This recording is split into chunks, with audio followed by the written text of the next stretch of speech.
Pada suatu malam di pinggiran kota Philadelphia, yaitu salah satu kota di negara bagian Pennsylvania, Amerika Serikat, sebuah kota yang dikenal jauh dari aksi kekerasan dan kejahatan. Di sana tinggallah sebuah keluarga kecil yang hidup rukun dan damai. Kepala keluarganya bernama Clyde Shelton, seorang insinyur jenius yang bekerja di bidang teknologi pertahanan. Meski kecerdasannya luar biasa dan pekerjaannya berhubungan dengan sistem persenjataan canggih, Clyde dikenal sebagai sosok yang sangat mencintai keluarganya, bahkan mengalahkan hal apapun yang ada di dunia ini. Bagi Clyde, rumah adalah segala-galanya, tempat mencurahkan perasaannya, tempat tertawa bersama sang istri tercinta dan menghabiskan waktu bersama putri kecilnya. Namun di malam itu, di saat Clyde sedang bekerja, sambil ditemani oleh putri kecilnya yang juga sedang membuat gelang untuk sang ayah, tiba-tiba Clyde mendengar suara pintu depan diketuk oleh seseorang.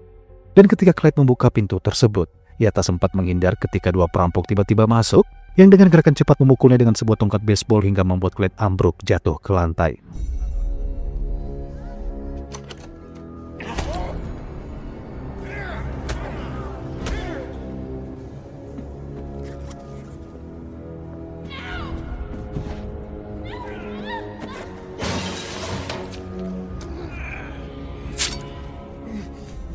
Tanpa menunda waktu, kedua perampok tersebut yang diketahui bernama Amos dan Derby dengan cepat menggasak beberapa barang berharga. Namun naasnya salah seorang dari mereka, yaitu Derby, justru melakukan penyiksaan, bahkan memperkaos istri Clyde tepat di depan matanya sendiri.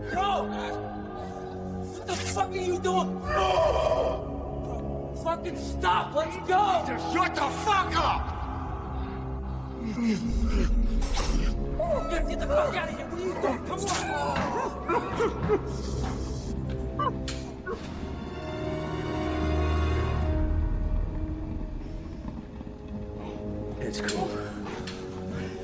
Kids like me.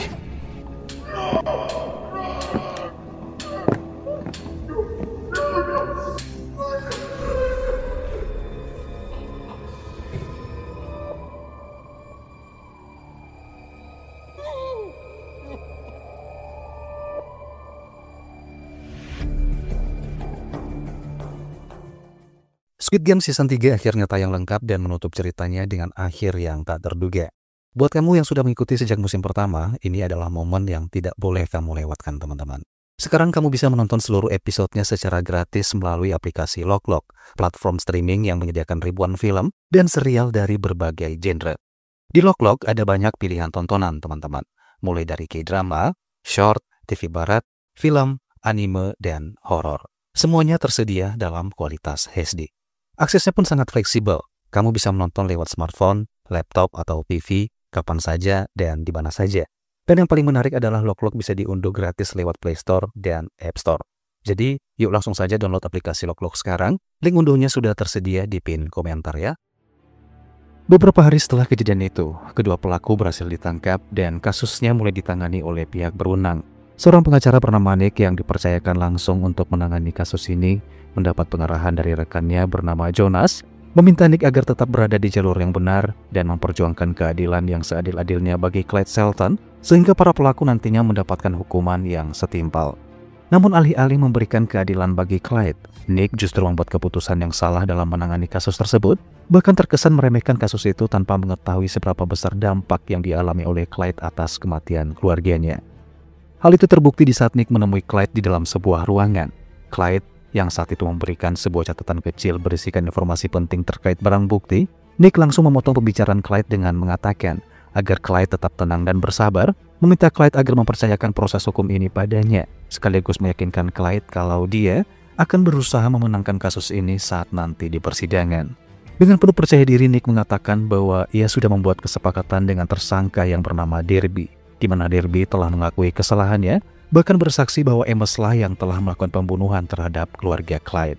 Sehingga sikap Derby yang kooperatif tersebut, yang tentu saja secara tidak langsung dianggap telah mempermudah proses penyelidikan, membuat Nick bersepakat akan membantu Derby di pengadilan, di mana Amos akan dijatuhi hukuman mati, sementara Derby hanya akan menjalani hukuman maksimal 5 tahun penjara. Darby has agreed to testify against Ames. With Darby's testimony, Ames will go to death row. What about Darby then? Darby will plead guilty to murder. And what degree? Third. He serves what, 5 years? But I don't understand. I'm sorry. We had a setback, Clyde. The judge ruled that the DNA was inadmissible. What? Exclusionary rule. The opposing counsel maneuvered it. You said this part of the case was clear cut. We had the blood on the shirt. It's covered under the same rule. Well, then what about the rest of the forensic evidence?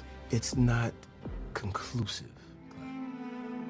Mendengar hal itu, Clyde tentu saja terlihat begitu sangat marah. Wajahnya memperlihatkan kekecewaan seolah-olah tidak dapat menerima keputusan tersebut, karena sejujurnya ia berharap Derby lah yang seharusnya dihukum mati, karena dialah pelaku pemerkosa sekaligus orang yang telah membunuh istri dan putrinya. Please don't make it through this. Please don't make it through this, man. These Clyde, are I'm sorry. The deal is done. I'm sorry. I made the deal. What? How could you do that? This is just how the justice system works. Beberapa hari kemudian sidang pun digelar. Terlihat di sana Derby hadir bersama pengacaranya yaitu Bill Reynolds dan juga hakim ketua bernama Laura yang ternyata juga ikut terlibat dalam kesepakatan keringanan hukuman Derby.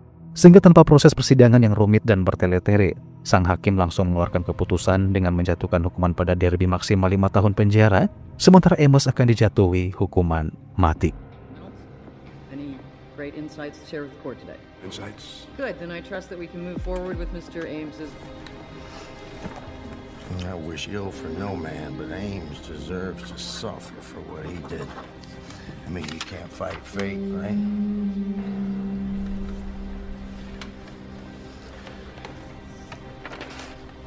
Nick?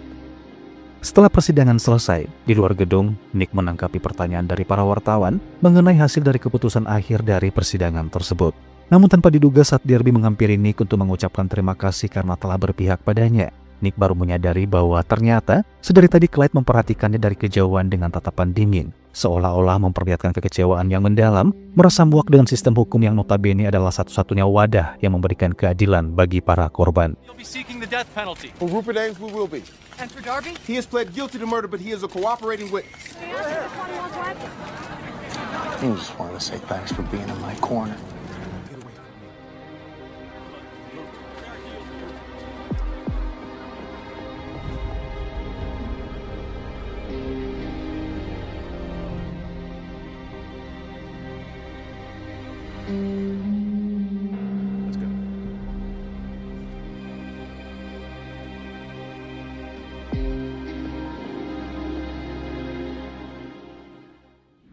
Tanpa terasa 10 tahun pun berlalu, tibalah waktunya Amos menjalani eksekusi mati, di mana segala sesuatunya dipersiapkan dengan matang agar proses eksekusi berjalan tanpa hambatan. Namun saat proses eksekusi tengah berlangsung, Amos yang seharusnya terlelap tanpa merasakan rasa sakit, justru sebaliknya merasakan rasa sakit yang teramat sangat ketika tekanan darahnya tiba-tiba memompa dengan sangat cepat. Alhasil membuat dinding pembuluh darahnya pun pecah, hingga Amos berakhir tewas dengan sangat mengenaskan.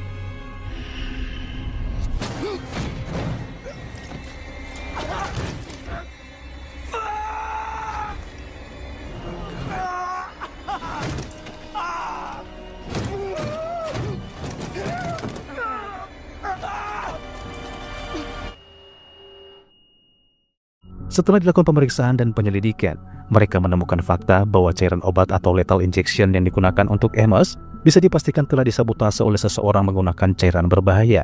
Hal itu bisa dibuktikan dari jejak si pelaku yang sengaja menuliskan sebuah pesan pada cover obat tersebut dengan tulisan "tak bisa melawan nasib". Gotta stop the back of the machine. Check it out. Let me see it. Right there. Can't fight fate. What does it mean? During the home invasion, Ames's accomplice said to one of the Vics, "You can't fight fate." And then he said the same thing to me in the courtroom in prison. Kalimat itu terdengar tidak asing oleh Nick, di mana ia pun langsung mengingat kalau kalimat tersebut seringkali diucapkan oleh Derby, sehingga Nick dan pihak kepolisian pun segera menetapkan Derby sebagai pelaku di balik semua itu.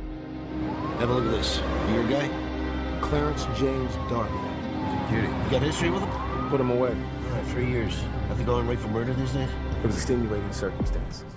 Sementara itu Derby yang telah bebas 5 tahun yang lalu terlihat saat ini berada di apartemennya, di mana ia tertawa-tawa melihat berita di televisi yang sedang memberitakan proses eksekusi Amos. Namun tiba-tiba ia mendapatkan telepon dari seorang pria tak dikenal, memberitahunya bahwa saat ini polisi sedang menuju ke apartemennya, di mana Derby akan kembali ditangkap dan dijebloskan ke penjara atas tuduhan telah mengacaukan proses eksekusi Amos. Dan benar saja, saat Derby melihat keluar jendela, di bawah sana para polisi sudah tiba dan bersiap-siap masuk ke dalam apartemennya. Yeah. Clarence Darby. Who's this? Who the fuck is this? Look out your window. South side. Shit.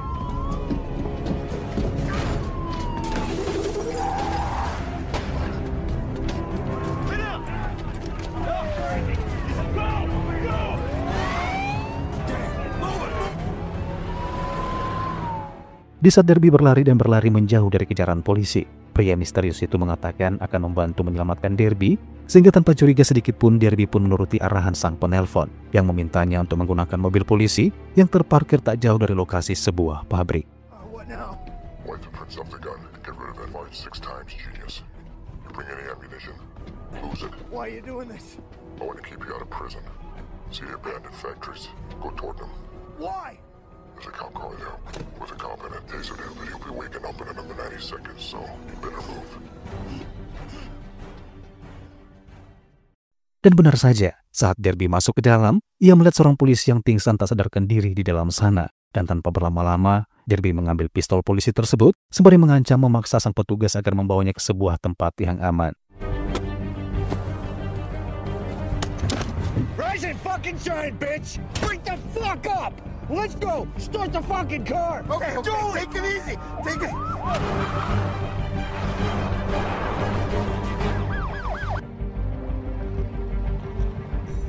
Setelah berhasil kabur dari kejaran Nick dan para petugas lainnya, Derby kemudian menyuruh polisi tersebut untuk segera berlutut dengan kedua tangan diangkat ke belakang kepala. Dan secara bersamaan, Derby kembali mendapatkan telepon dari pria sebelumnya, di mana pria itu ternyata adalah Clyde sekaligus sosok polisi yang saat ini berada tepat di depan Derby. Oh. Do you mind if I take this there? I'm my guardian angel. I'm impressed. You know why I'll never see my wife and little girl again? You took them from me. You remember me? You do. You came over to my house once before. You don't remember? Tetro. It's a toxin. Should be nicely into your system by now. It's isolated from the liver of a Caribbean pufferfish. So, it paralyzes you. Leaves all the other neurological functions perfectly intact. In other words, you can't move, but you feel everything. It does absolutely nothing. Blunt the pain. And you're about to experience more of that than you could ever fucking imagine. Di malam harinya berlokasi di sebuah bekas pabrik, terlihat tubuh Derby terbaring tak berdaya di sebuah ranjang bekas operasi, di mana selama 10 tahun Clyde ternyata telah mempersiapkan dan memilih tempat ini untuk jadikan tempat eksekusi Derby. Di sana Clyde telah menyiapkan sebuah cermin yang berada tepat di atas ranjang Derby, di mana pada cermin tersebut Clyde menempelkan foto istri dan putrinya agar Derby bisa mengingat kembali wajah orang-orang yang telah dibunuhnya. Please. Clamps. Nice and secure. You love this. Now this. There you go. How's that feel? Good.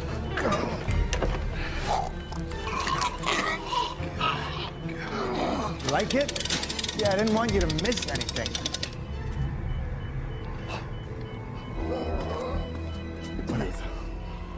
Setelah meletakkan sebuah kamera yang siap merekam setiap aksinya, saat itu juga tanpa berlama-lama, Clyde mulai melakukan aksi balas dendam kejinya dengan memisahkan anggota tubuh Derby satu persatu.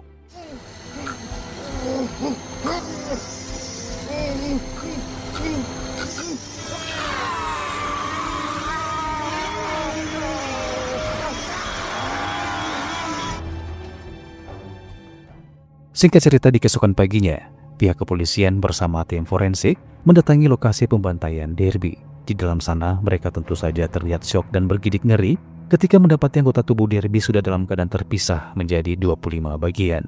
Dan tanpa membutuhkan waktu lama, Nick bersama pihak kepolisian pun langsung mengetahui siapa pelaku di balik pembantaian Derby. Clyde, yang belum bisa menerima keputusan pengadilan beberapa tahun yang lalu, dipastikan adalah satu-satunya orang yang harus bertanggung jawab atas pembunuhan yang mengerikan tersebut. Terlebih-lebih saat pihak kepolisian mendapati informasi kalau pabrik tua itu adalah milik Clyde. Dan tanpa menunggu waktu lama, polisi pun segera menyambangi rumah Clyde untuk melakukan penangkapan.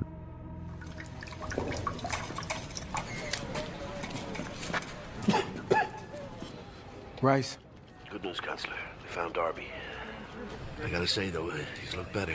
They found him in about 25 pieces. No legs, no arms, eyelids were sliced off. Gruesome. Shed, who has one? The husband, the father. What do we know about him? He owned the warehouse where they found Darby.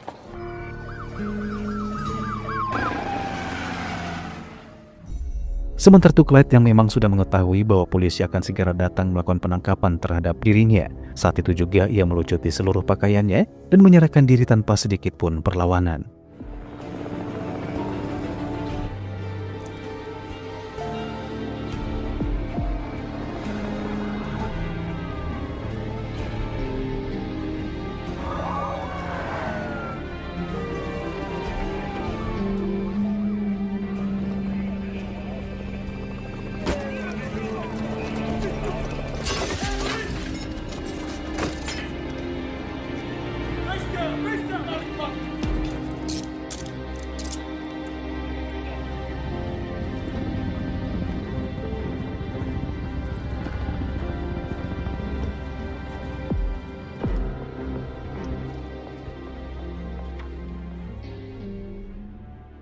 Beberapa waktu kemudian Nick menemui Clyde di penjara untuk kemudian memintanya mengakui semua perbuatannya.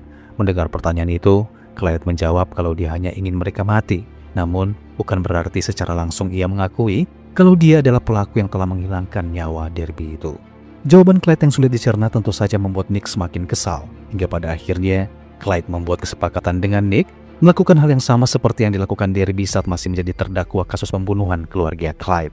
Di momen itu Clyde tidak meminta keringanan hukuman, ia hanya meminta dibelikan sebuah kasur baru agar merasa nyaman dan betah selama menjalani hukumannya di penjara. Namun sayangnya Nick menolak permintaan Clyde tersebut. Bahkan ia memilih pergi meninggalkan ruang interogasi karena ia merasa Clyde hanya ingin mempermainkannya. Is your name Clyde Alexander Shelton? Yes, sir. And you've waived your right to counsel, correct? Yes, sir. You sure you want to do that? Did you murder Clarence Darby? I wanted him dead. He killed my wife and child. Rupert Ames, did you murder him as well? Rupert Ames deserved to die. They both deserve to die. So, you arranged both of those murders?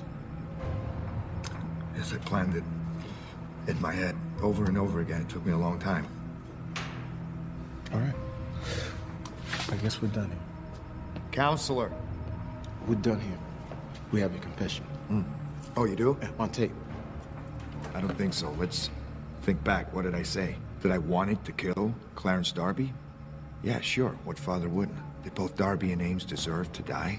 I think most people would agree with that. That I planned it over and over again in my head? Yeah. None of these are an admission of guilt, Nick. The only problem with your theory is that Darby's body was found on your property. Junkies, they trespass there all the time. Isn't Darby involved in the drug trade? That's an unsavory world. I bet you a jury would agree, or perhaps someone was trying to frame me. We having this conversation. That's easy. Now, you're the one who makes deals with murderers, yeah? So I've come to make mine. A bet. But a nice bet. Clyde, I think you got me confused with detail people. See, I don't deal with prison conditions. You give me my bet, you get your confession. Let me think about that for a second. How about, fuck no.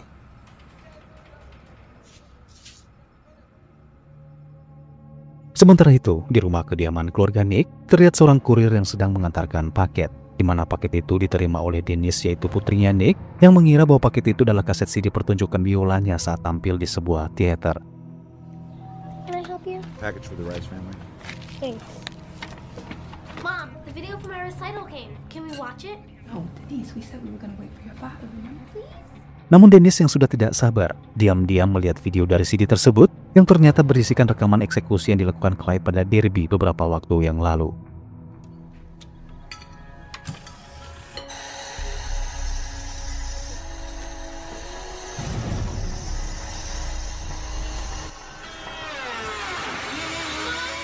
Istri Nick yang bernama Kelly yang juga syok setelah melihat video rekaman sadis tersebut dengan segera menghubungi suaminya dan menceritakan semua apa yang terjadi. Listen to me, the things in this video. Nick, I have never seen anything like it. Please, come on. Listen, you need to calm down. Tell her that it's not real. Kelly, did you see his face? No, it was covered with something I couldn't see. Merasa keluarganya diteror oleh Clyde, Nick pun semakin yakin kalau Clyde benar-benar sedang mempermainkannya, sehingga Nick dengan terpaksa memenuhi permintaan aneh Clyde itu. Motherfucker sent a DVD to my house of him killing Darby. My daughter saw it. You recorded it? We got him. No, he had on a mask. We need that confession. Sebuah kasur baru pun dibawa masuk melewati koridor penjara, di mana pemandangan itu sontak menarik perhatian para napi lainnya, di mana mereka berteriak melampiaskan kekesalan dari balik jeruji besi, karena tentu saja tidak terima kalau Clyde mendapatkan perlakuan yang berbeda.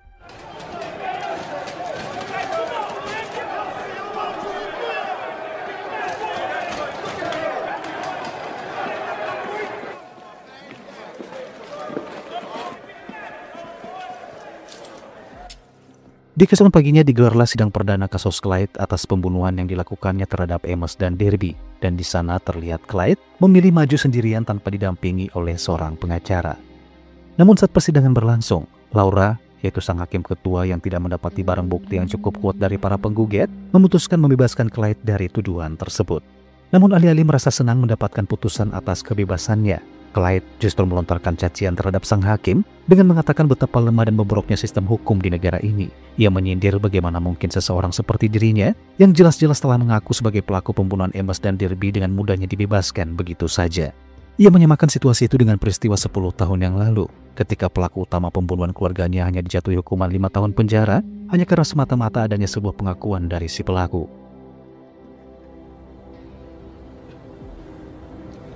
Your Honor, I'm a law-abiding citizen. I'm just a regular guy. And the prosecution has not presented one single piece of evidence against me. Then I find it highly prejudicial, even constitutionally offensive, to keep me detained without bail. It's a slippery slope, Your Honor.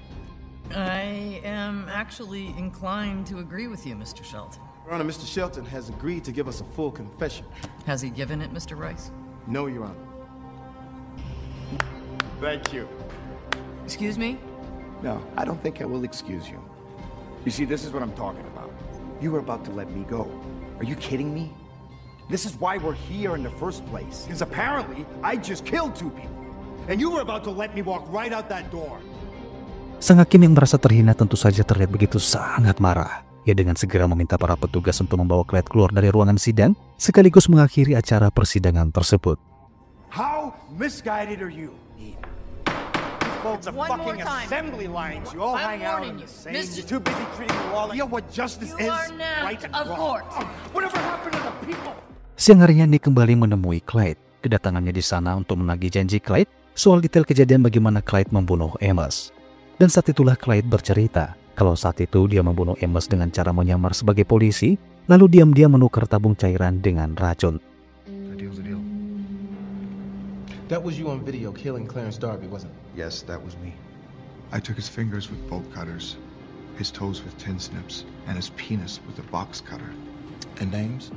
Switching the canisters was easy. Everything's automated these days. Just hacked into the shipping company's server and swapped a few numbers around. Well, I'm tired of hearing your bullshit. Setelah mendapatkan pengakuan dari Clyde, Nick pun beranjak untuk segera pergi. Namun baru beberapa langkah ia berjalan, tiba-tiba Clyde kembali menawarkan sebuah kesepakatan. Kali ini ia meminta Nick untuk menyiapkan menu makan siang berupa daging steak dan juga sebuah iPod untuk menemaninya makan. Ia menyuruh Nick agar mengantarkan makanan tersebut besok jam 1 siang, sembari memperingatkannya agar jangan terlambat. Sebagai bayaran, Clyde akan memberitahu di mana lokasi keberadaan Bill, yaitu pengacara yang membantu Derby dalam kasus pembunuhan keluarga Clyde dulu. Mendengar ucapan tersebut, Nick bergegas meminta rekannya agar segera mencari tahu kabar tentang Bill. Dan ketika mereka menanyakan hal itu secara langsung pada istri Bill, benar saja, istri Bill mengatakan kalau suaminya telah menghilang selama 3 hari tanpa kabar. Karena tidak memiliki petunjuk sama sekali, Nick pun lagi-lagi dengan terpaksa memenuhi permintaan Clyde, di mana ia segera menyuruh anggotanya untuk menyiapkan daging steak beserta 1 unit iPod.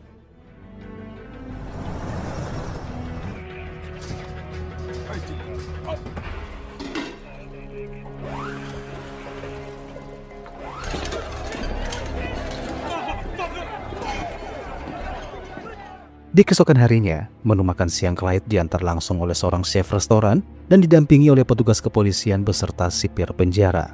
Namun para polisi sepertinya meremehkan ancaman Clyde kemarin, di mana mereka sengaja mengulur-ngulur waktu, bahkan tidak mempermasalahkan meskipun jam sudah menunjukkan lewat pukul 1 siang. Steamed asparagus, brown steak, seared, medium rare. Lobster macaroni and cheese. You might want to put 30% down for yourself, my man. What time is it? 1 o'clock. Is that right, Nick? It's 1:08.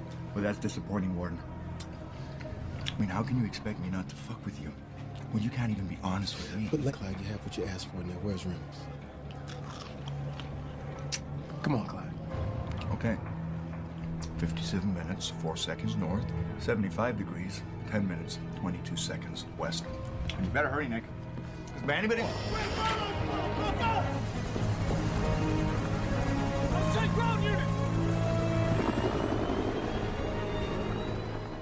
Setelah Nick dan polisi pergi, Clyde mengajak rekan satu selnya untuk makan bersama. Namun tanpa disadari oleh pria sangar berambut panjang tersebut, diam-diam Clyde mengambil sisa tulang dari daging steak untuk kemudian digunakan menghabisi rekan satu selnya itu.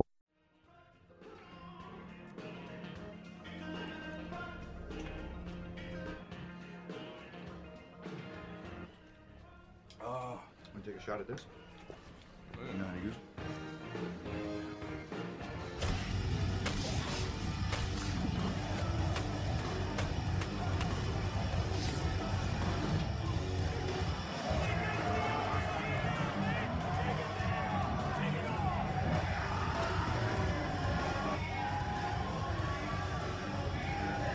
Di waktu yang hampir bersamaan, Nick dan para polisi pun tiba di lokasi. Mereka berhasil menemukan Bill yang terkubur dengan selang oksigen, namun sayangnya nyawa Bill tidak terselamatkan akibat kehabisan oksigen yang memang sudah diatur akan berhenti tepat jam 1:15.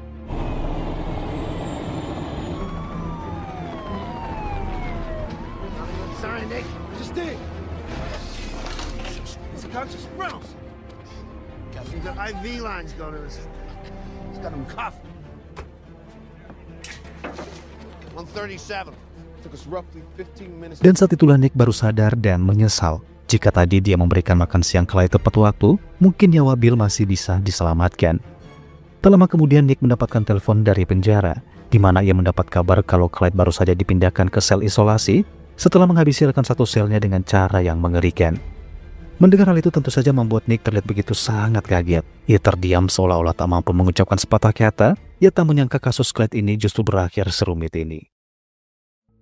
Di malam harinya, Nick diajak oleh Jonas untuk menemui seorang agen mata-mata Amerika Serikat. Agen tersebut bercerita bahwa Clyde adalah mantan rekannya yang juga pernah bekerja menjadi agen rahasia pemerintah. Semasa aktif, Clyde telah banyak membantu pemerintah dalam menjalankan sebuah proyek perakitan senjata militer. Ia sendiri mengaku bahwa Clyde berbeda dengan orang normal pada umumnya, di mana Clyde layaknya mesin error yang tidak bisa dihentikan. Jika ia menginginkan seseorang mati, niscaya orang itu pasti akan mati. So Clyde finally lost it. Somebody must have really pissed him off. You worked at Shelton, is that right? Okay. Tell us what we're dealing with. Shelton was a spy? Look, spies are a dime a dozen. I'm a spy. Clyde is a brain. Specialty was low-impact kinetic operations. Just a hell of a fancy way to say that he kills people. He killed people. He figured out how to do it without ever being in the same room. How many did he kill? You think that was random? No. That's a pawn being moved off the board. Sebelum pria itu pergi, ia sempat menyarankan sesuatu pada Nick. Jika Nick memang ingin menghentikan Clyde, satu-satunya cara yaitu dengan membunuhnya. Karena selagi ia masih hidup, bisa dipastikan tak ada satu orang pun yang dapat menghentikan aksi brutalnya itu. So what you say? You saying we can't stop him? Walk into his cell and put a bullet in his head. Aside from that, no, you can't stop him. If Clyde wants you dead, you're dead.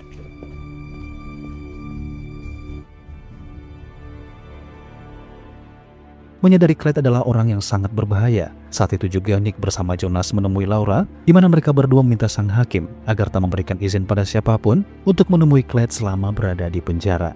Di tengah obrolan ponsel Laura tiba-tiba berdering. Tanpa curiga, ia dengan cepat menjawab panggilan telepon tersebut. Namun siapa sangka, justru inilah yang terjadi. Plan on it sticking for long. Well, that's one of the benefits of being a judge, Mr. Rice.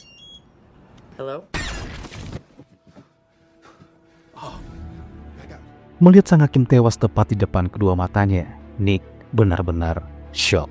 Ia kemudian menemui Clyde dan mengatakan, seharusnya Clyde tidak perlu melakukan aksi sekeji itu kalau tujuannya semata-mata hanya sekedar untuk balas dendam. Namun Clyde menepis tudingan pria berkulit hitam tersebut, di mana ia mengatakan bahwa semua yang telah ia lakukan bukan hanya sekedar untuk balas dendam, namun sebagai pelampiasan kekecewaannya terhadap sistem hukum yang saat ini berlaku di negaranya, sekaligus untuk menyadarkan antek-antek para penegak hukum seperti Nick agar segera sadar bahwa apa yang pernah ia lakukan 10 tahun yang lalu adalah kesalahan besar. Clyde kemudian menantang Nick dengan lagi-lagi kembali mengajukan kesepakatan. Ia meminta Nick untuk membebaskannya besok tepat jam 6 pagi, dan jika permintaannya tak dituruti, maka Clyde bersumpah akan membunuh semua rekan kerja Nick. So you're killing judges now. Vengeance keeps you warm at night. Vengeance? That's what you think this is about? Vengeance? What else could it be? No, Nick, I had 10 years for vengeance, if that's what I wanted. No, I could have slaughtered you or your family anytime I wanted, Nick. You didn't think about touching my family. What do you want, Clyde? Here's the deal.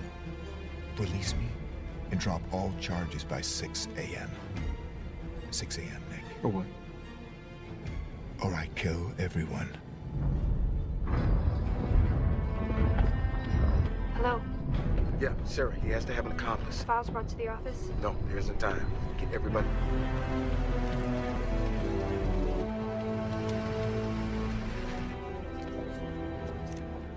Mendengar permintaan itu tentu saja Nick merasa terancam. Di tengah dilema tak tahu harus berbuat apa, pada akhirnya ia memutuskan secara sepihak tanpa sepengetahuan Clyde, di mana ia menyuruh semua rekan-rekan kerjanya agar menginap di ruang arsip penjara demi keamanan mereka.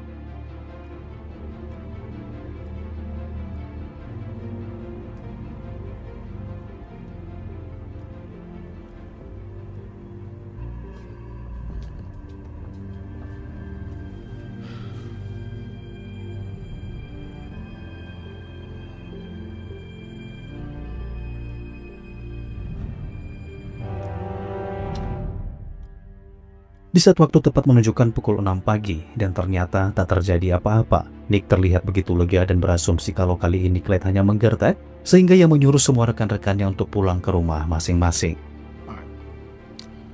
Alright, let's just get focused here. This guy's not God, he's not the all-powerful, he's just well prepared. Take a couple of hours, go home, come back, and we'll get a fresh start. Namun ketika beberapa dari mereka telah berhasil masuk ke dalam mobil, tiba-tiba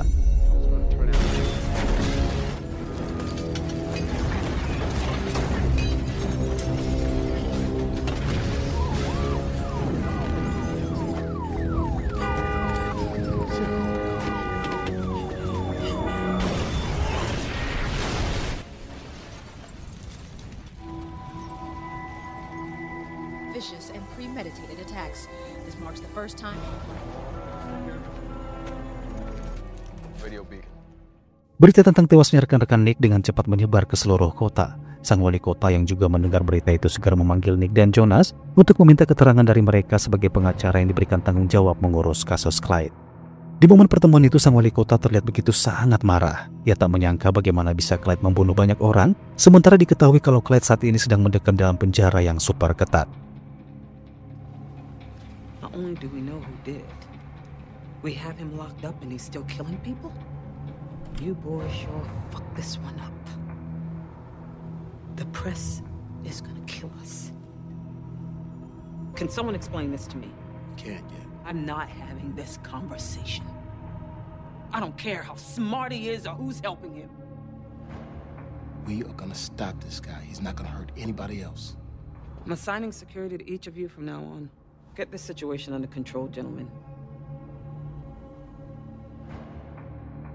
Beranjak dari kantor wali kota, Nick kemudian mendatangi Clyde di penjara. Dengan penuh emosi, Nick melampiaskan kekesalannya dengan memukul wajah Clyde berulang-ulang kali, sembari menekankan pada Clyde agar segera mengakhiri rencana pembantaian kejinya itu.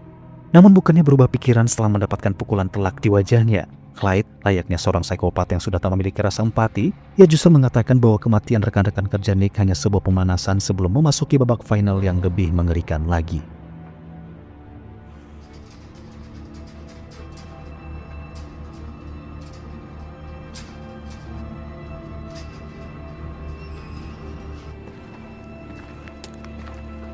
deal? 6 fucking innocent people. Is that how you want to play us? Huh? It's good, Nick. I know you're angry. It's good. That's what it takes. That's how it has to be. If I had said, let's take him to trial, huh? I would say you're making progress. And we might have lost. And Ames and Darby will both go free. Don't you get that? You didn't care, Nick. You didn't even try. You could have walked out of that courtroom with your head held high. I could have lived with that, Nick. And you will end this. I'm just getting warmed up. Di keesokan harinya, Nick dan Jonas menghadiri pemakaman rekan-rekan kerja mereka yang tewas beberapa hari yang lalu. Di momen itu, Nick bercerita bahwa dulu saat masih remaja, ia pernah bercita-cita menjadi pengacara hebat suatu hari nanti, di mana ia ingin mengubah sistem hukum yang berlaku saat ini. Namun seiring berjalannya waktu, ia sadar bahwa ia terbawa oleh suasana yang justru dirinya lah yang diubah oleh sistem hukum itu sendiri. Mendengar keluh kesah Nick, Jonas sebagai rekan berusaha menenangkannya. Jonas sepertinya merasa kalau rekannya tersebut saat ini sedang menyesali tindakannya 10 tahun yang lalu yang telah salah mengambil langkah menangani kasus Darby. Did we bring this all on ourselves? Absolutely not. You don't actually believe that, do you? Gentlemen, sorry, but we need to get going if we're going to make it to the press conference. Setelah perbincangan, Nick dan Jonas kemudian memasuki mobil mereka masing-masing untuk segera pulang meninggalkan makam. Tanpa mereka sadari, dari kejauhan di balik batu nisan, sebuah mobil mainan yang telah dipasangi senjata mengikuti gerakan laju mobil mereka. Si pengendari mobil mainan itu juga terlihat sedang mengawasi melalui kamera. Sehingga ketika mobil Nick dan Jonas baru saja akan meninggalkan lokasi makam, tiba-tiba inilah yang terjadi.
Setelah insiden kematian Jonas, Nick kembali menemui wali kota untuk mengajukan pengunduran diri, di mana ia sudah sangat putus asa dan tentu saja berada di titik yang penuh dengan tekanan melihat orang-orang terdekatnya satu persatu tewas dengan cara yang mengenaskan.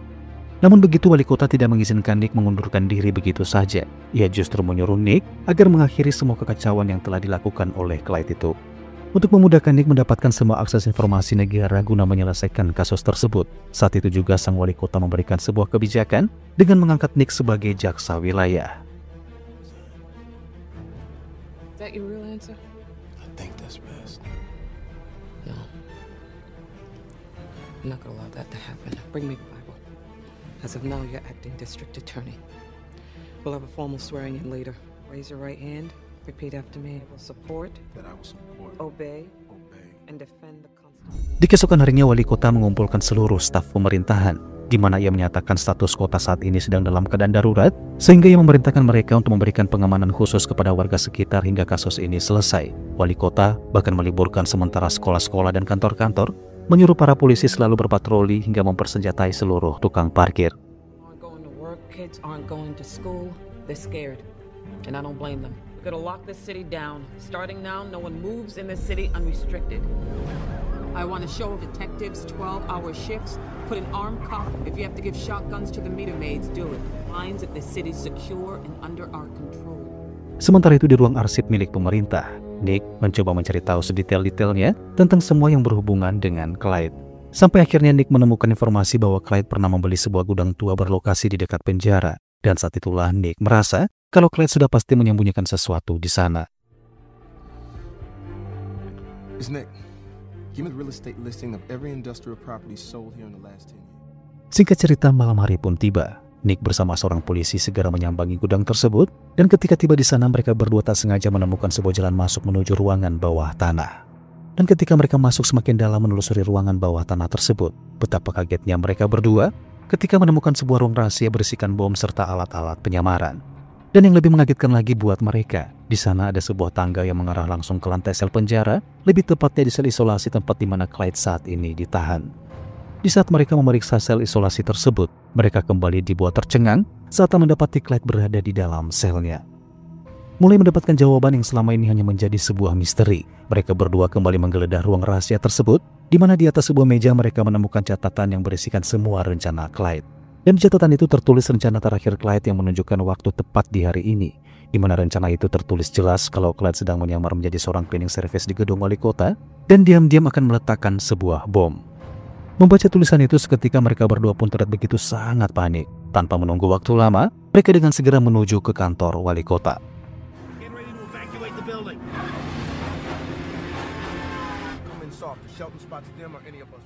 Sementara itu di salah satu ruangan gedung wali kota, Clyde terlihat sedang berusaha merakit sebuah bom, di mana ia berencana akan meledakkan gedung tersebut tepat di saat petinggi pemerintahan akan mengadakan rapat. Dan tak lama kemudian Nick dan si polisi pun tiba di sana. Dan ketika melihat CCTV, mereka menemukan ada kejanggalan di salah satu ruangan, di mana Nick merasa yakin Clyde sudah pasti berada di ruangan tersebut. Mereka berdua serta satu orang polisi lain pun bergegas ke sana. Namun terlambat, Clyde sudah tak lagi berada di sana, bahkan berhasil meninggalkan koper yang berisikan bom. Ketika diperiksa, bom tersebut ternyata dikendalikan dari jarak jauh menggunakan sebuah ponsel. Di tengah tak tahu harus berbuat apa, Nick tiba-tiba mendapatkan sebuah ide.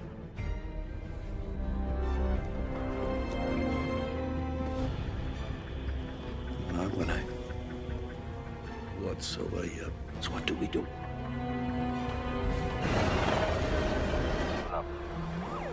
Sementara itu Clyde yang belum mengetahui bahwa sebenarnya aksinya sudah diketahui oleh Nick, dengan santainya kembali masuk ke ruangan sel isolasi sambil terus memantau jalannya rapat menggunakan sebuah gadget. Namun baru saja Clyde menginjakkan kakinya di ruangan sel isolasi, ia seketika kaget saat melihat Nick muncul dari sudut ruangan yang ternyata sedari tadi sudah menunggunya. I would have cleaned up a little. I've never seen anybody turn my into prison before. No. Solitary confinement. It's clear. Well, that's how winners play. So did you ever catch my accomplice? Yeah, I did. It's the end of the road for me now. You played this, Clyde. You played this real good. Thank you. Yep. I'm glad you finally get to appreciate some of the effort that I put into all this. Mendengar ucapan Nick barusan tentu saja membuat Clyde terlihat begitu sangat lega. Ucapan itulah yang sebenarnya sudah lama ditunggu oleh Clyde, yang mana ia ingin Nick bisa mengerti dan menangkap maksud tujuannya melakukan ini semua. Namun meskipun demikian, keputusan Clyde tetap tak berubah. Ia tetap akan meledakkan gedung wali kota demi mengubah sistem hukum negara yang sudah tak lagi mampu menegakkan keadilan. Dan tepat di saat Clyde mengaktifkan bom melalui ponselnya, saat itu pula Nick keluar dan mengunci pintu sel isolasi tersebut, yang secara bersamaan Clyde tiba-tiba mendengar suara dari bawah kasurnya.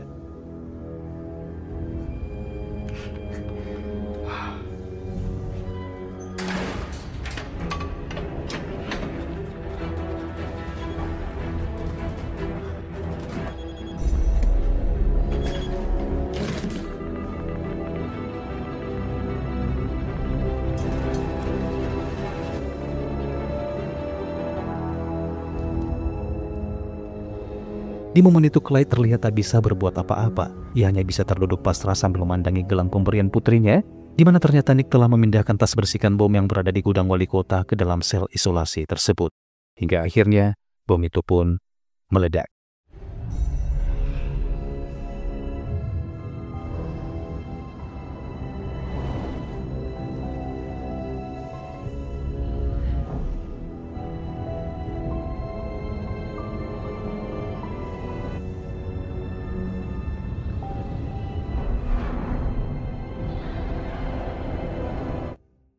Di saat Nick berjalan keluar di tengah kobaran api yang mulai merangkak memenuhi gedung, dalam hati Nick berjanji, mulai sekarang dia akan berjuang memperbaiki sistem hukum agar menjadi lebih baik bagi seluruh masyarakat. Dan yep, film pun berakhir teman-teman.